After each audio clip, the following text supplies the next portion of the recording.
Hey guys, for this video today, I'm going to be sharing my thoughts on what was not, or what has not been unveiled so far as of the draft for the upcoming 2019-2020 NHL season in terms of uniforms. If you're watching my channel for the very first time through this video,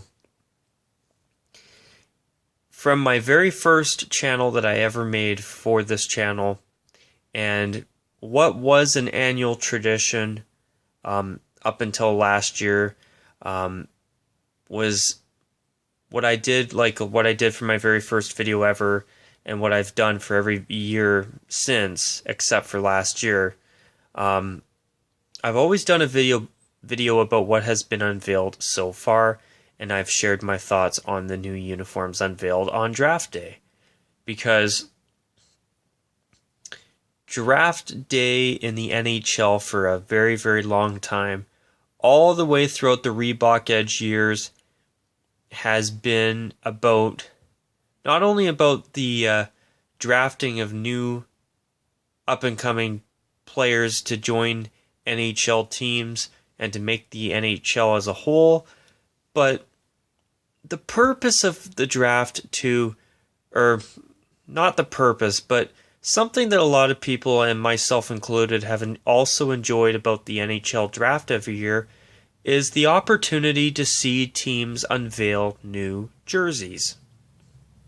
And for this video tonight, I am bringing back my annual tradition of sharing my thoughts on what has been unveiled so far.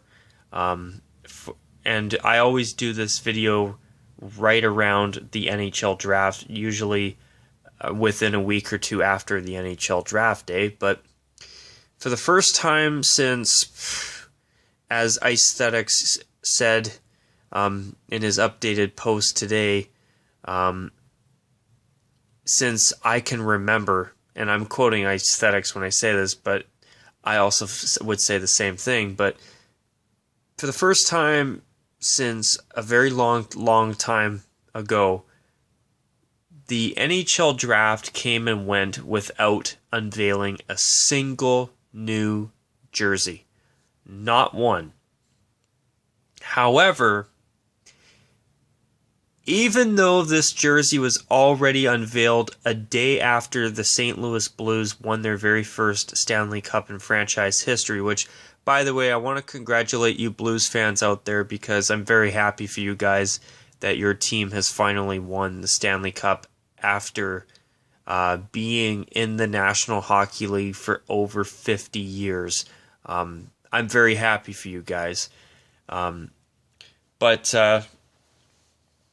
But yeah, this is the first time in a long time that not a single team has unveiled a new jersey. And thankfully with the Vancouver Canucks, though, even though they unveiled their jersey right after the St. Louis Blues won the Stanley Cup for the first time ever, thankfully the Canucks did give their player their brand spanking new updated home jersey, where the Vancouver word mark is no longer above the Orca, and it now has the new updated stick and rink logo, which is now white on the home jersey. And personally, I was happy to finally get a good picture or a good chance to see what that jersey will look like on a Vancouver Canucks player once they start wearing that jersey for their games going forward. And one thing that I liked about it right away was the fact that the shoulder patches are now white. And that, I find, will add more contrast to the uniform, to the jersey as a whole, and I think that's a small change, but a good one. Seeing the Orca without the word mark above it is just weird to me. I'm still trying to get used to that after 12 years of seeing that jersey having the Vancouver word mark above the Orca. But so far, it looks okay. I definitely think it's time for the Orca to go. The Orca does not look like it belongs on that jersey whatsoever. I mean, the Orca doesn't even have any green trim around it or nothing to tie in with the rest of the uniform, and it's navy blue. Like, the Orca is navy blue and white and silver, where the entire jersey is royal blue. And even on their away jersey, there's no navy blue on the jersey itself. I mean, if the Canucks jerseys were navy blue and Kelly green, then the Orca could work. But this idea of shoehorning the current iteration of the Orca onto royal blue and Kelly green jerseys, to me, it's like a beer league team sticking their logo on an NHL jersey design and using that. I mean, I just don't think that uniform, and overall I'm not too impressed with what the Vancouver Canucks have done. But what I will be doing is I will be doing a video to talk exclusively about the Vancouver Canucks new uniforms for the 2019-2020 season. But I will say this, I mean, their uniforms don't look any worse than what they've replaced. But I do think that the new white stick and ring shoulder patch on the home jersey is definitely a good idea, and it's definitely a small upgrade. The Orca by itself without the Vancouver word mark doesn't look terrible. The idea of that looks weird to me after all these years, but you know, one thing I liked about the Vancouver script though is that I feel like it was a bit of a distraction from the fact that the Orca just looks like it belongs on a totally different jersey entirely.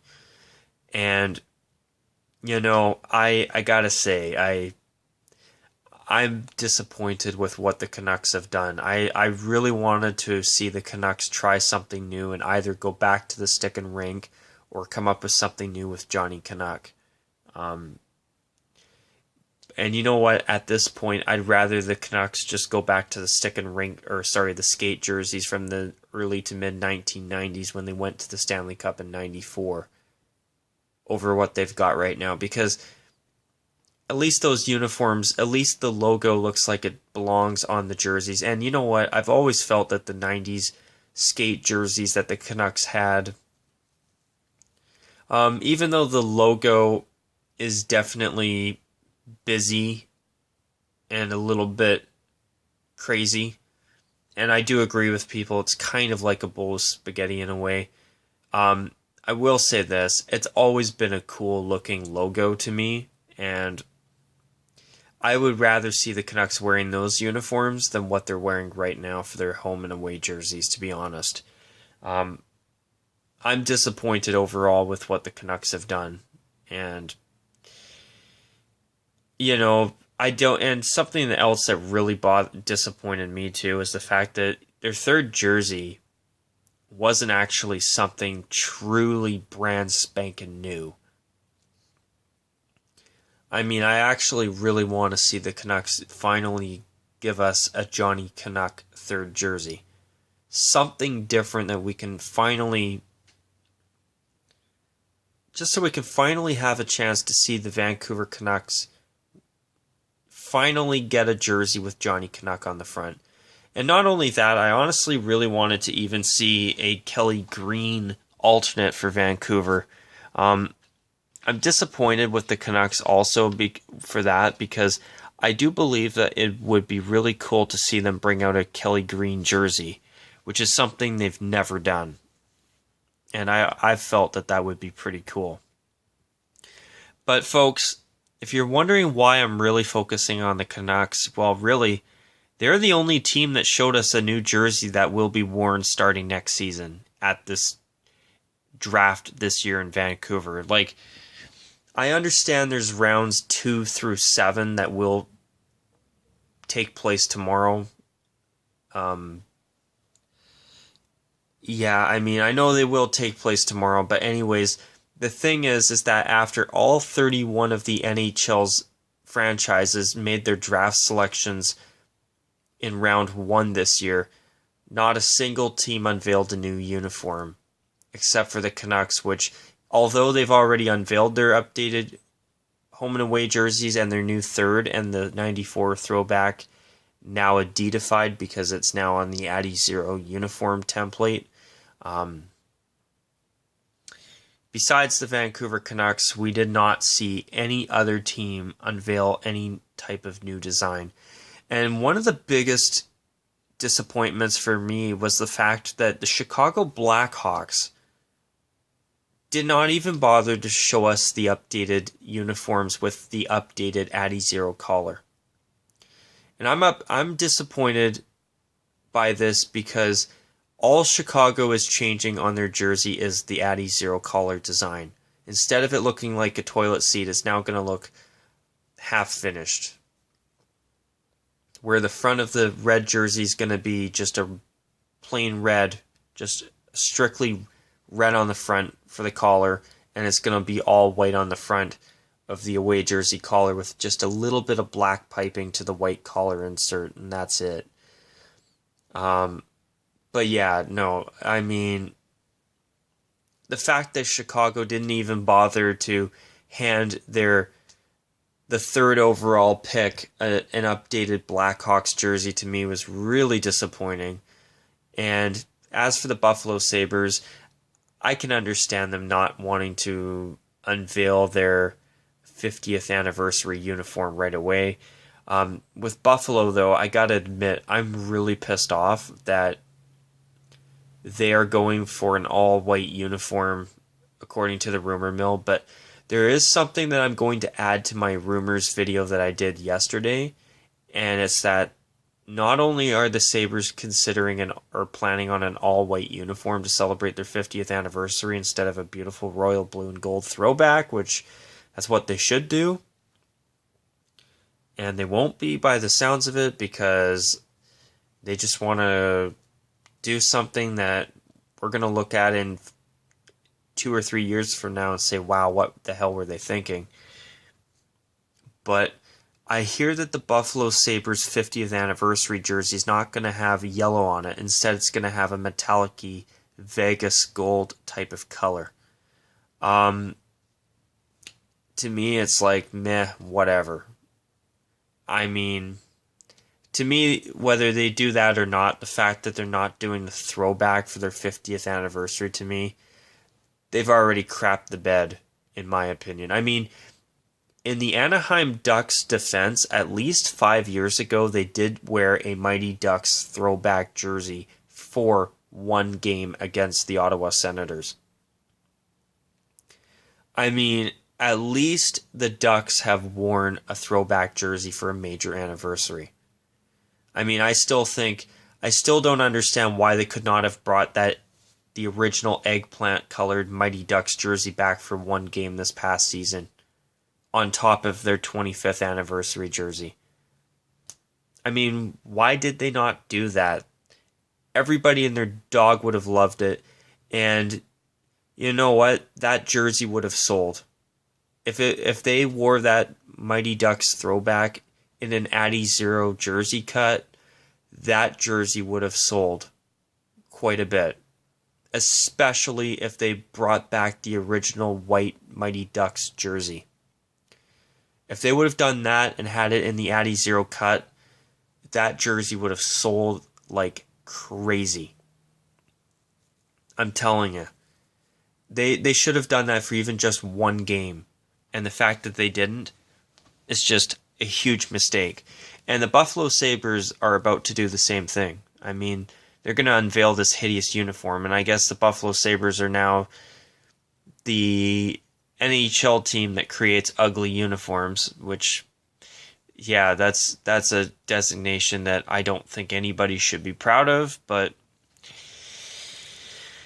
you know, even the New York Islanders got their ducks in a row faster than the Buffalo Sabres have. I mean, in the mid-1990s, when they did the Gorton's Fisherman jerseys, they actually, within a year, had their original crest on the Fisherman jerseys as home and away alternates at the time.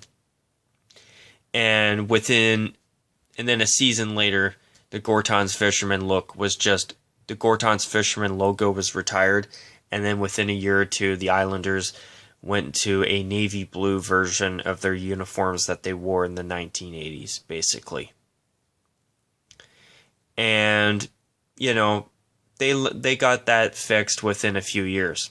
The Buffalo Sabres, they unveiled their infamous Turd Burger uniform in 2014, or around 2014. I can't remember off the top of my head. And then 5 years later, they want to bring out a Seaman suit and look like sailors on ice and wear all monochrome white for a 50th anniversary uniform. It's like, does this Buffalo Sabres organization listen to their fans? I've even read their Twitter last night as I'm filming this, and all I saw were comments saying, bring back the royal blue, bring back the royal blue. I mean, I agree with my subscriber Nick. Why didn't they even at least wear their 2018 Winter Classic for some games next season? I mean, at least that has the royal blue on it. At least it's a jersey with royal blue on it, rather than some attempt at creating some new hideous design just for the purpose of selling new jerseys. I mean, to me, what the Buffalo Sabres should be doing is they should be doing a throwback jersey for sure, a royal blue one. And if they want to do a 50th anniversary uniform that's experimental and weird and wacky and just downright stupid, go right ahead. But at least give the fans, especially your own Sabres fans, what, from what I've seen, have really wanted for a long, long time. And that's a royal blue throwback jersey on the ice for some games. But anyways, I gotta admit, I'm disappointed with that too. And with the Carolina Hurricanes, I mean, I can appreciate them not wanting to unveil their away jersey right away. But why didn't they? I mean, the draft was a great opportunity to do that. I mean, I get it. They picked like 28th overall, but still, they could have unveiled it tonight. I don't know why they had to make us all wait for it later on in the summer or sometime in September, but whatever. And the one team that kind of pisses me off the most is the Chicago Blackhawks, because all they're doing is a collar change, and I don't know why they couldn't have unveiled it today. Now they might be, I guess, unveiling it at the convention they have every year. I mean, what, you're gonna get people amped up for a new collar design? I mean, if the Chicago Blackhawks really want to get people excited for something at their convention, they should make an announcement at the convention that they're going to wear their 2019 Winter Classic jersey as their regular third jersey going forward. Not some stupid little change to their collars where their collars are still going to be relatively mediocre anyway. But anyways, I figured I'd do this little video today. I know that there's rounds 2 to 7 tomorrow, but there's nothing new that's going to be unveiled because all 31 teams picked today, and if anything was going to be unveiled, it would have been unveiled today. But if any major surprises happen and I'm totally proven wrong, my jaw is going to drop to the floor, and I will be more than happy to admit that and to say that, hey, I was wrong. Before I wrap up this video, I want to quickly thank my subscriber Pie Eater for correcting me that there is a city called Tampa. I did not know that, and thank you for mentioning that in my video about my thoughts on the idea of the Tampa Bay Rays moving half of their regular season games to Montreal, which I think is just a ridiculous idea. But anyways, you guys, I'm going to call it a wrap on this video. I've got a long day at work tomorrow, and I'm just getting ready to go to bed here. I figured I'd put this video together real quick, because why not? But yeah, anyways, guys, what do you guys think? I mean, there's not really much to talk about here, but I figured I might as well bring this tradition back of sharing my thoughts on what has been unveiled so far, or as of the draft, which this year is actually going to get a bit of a different name because I'm calling this what has not been unveiled so far. But anyways, guys, after 20 minutes, I hope you enjoyed this video. And of course, as always, folks, take care. And of course, as usual, bye for now.